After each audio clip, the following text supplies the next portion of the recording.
Ya terus terang sebagai anak bangsa, saya dan saya kira seluruh orang Indonesia sangat mendambakan agar negara kita, bangsa kita cepat maju, adil makmur dan berdaulat sesuai dengan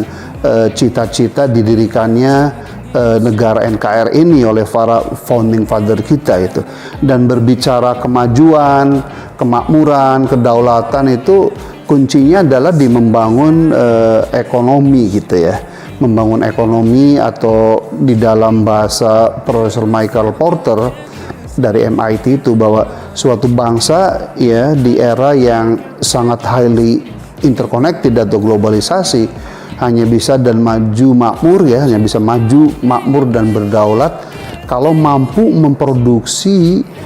keunggulan kompetitif ya, atau competitive advantage. Nah, keunggulan kompetitif itu ada dua cara menurut Michael Porter itu, yaitu dibangun atas dasar comparative advantage yang dimiliki oleh bangsa atau negara tersebut, atau dibangun ya berdasarkan prediksi sesungguhnya kebutuhan manusia apa sih gitu ya, demand ya atau needs ya dari manusia itu apa, sandang, pangan, kesehatan, pendidikan, transportasi, rekreasi dan seterusnya gitu ya. Artinya industri atau barang dan jasa apa yang harus diproduksi gitu ya, yang sebenarnya negara itu tidak punya comparative advantage, bahan baku dari barang-barang itu nggak ada di negaranya, tetapi dengan semangat yang tinggi, kemudian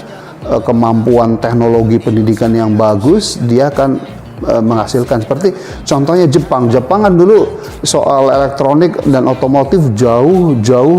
tertinggal dibandingkan Eropa dan Amerika, tetapi sejak tahun 50-an Jepang sudah bertekad bulat bahwa keunggulan kompetitifnya adalah dua sektor itu, yaitu otomotif dan elektronik. Dengan semangat Bushido-nya, dengan kecintaan terhadap sains dan teknologinya gitu ya, mengalahkan Amerika dan Eropa gitu ya. Itu jalan kedua mengambil keunggulan kompetitif. Tapi menurut hemat hijau saya, untuk Indonesia dengan situasi kultural ya dan sumber daya alam yang ada, menurut saya membangun keunggulan kompetitif Indonesia itu akan lebih cepat dan insya Allah lebih mudah kalau dibangun berdasarkan keunggulan komparatif yang dimiliki kita. Baik, untuk pertanyaan selanjutnya, kenapa Indonesia harus menjadi poros maritim dunia? Iya, karena berbicara poros maritim dunia, kalau saya coba mengerti ya, atau memaknai dari niat suci Pak Presiden Jokowi dan waktu itu wapresnya Pak Yusuf Kala tahun 2014, itu poros maritim dunia itu ada dua ya, ada dua tataran. Pertama adalah tataran filosofis yang intinya menurut Pak Jokowi itu bahwa kita bangsa Indonesia kalau ingin maju, makmur dan berdaulat tuh harus mengadakan perubahan paradigma, mengadakan perubahan atau transformasi mindset ya, pola pikir dari paradigma pembangunan pola pikir yang selama ini dari zaman penjajahan sampai dengan sebelum reformasi itu adalah pola darat atau land based development gitu ya, diubah menjadi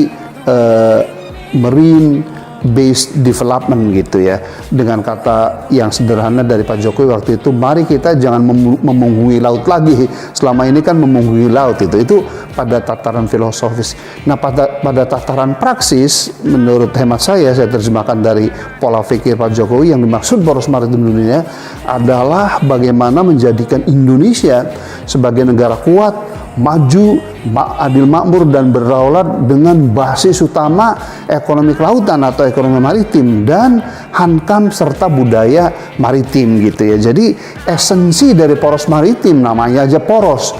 kan sentral, adalah bangsa Indonesia harus maju, kuat, makmur dan berdaulat dengan tadi basis utamanya adalah kemaritiman atau kelautan, baik dari aspek ekonomi, hankam maupun budayanya. Dan aku yakin berdasarkan knowledge ya, pengetahuan dan keahlian yang saya miliki, sumber daya ekonomi kemaritiman akan mampu mentransformasi Indonesia dari yang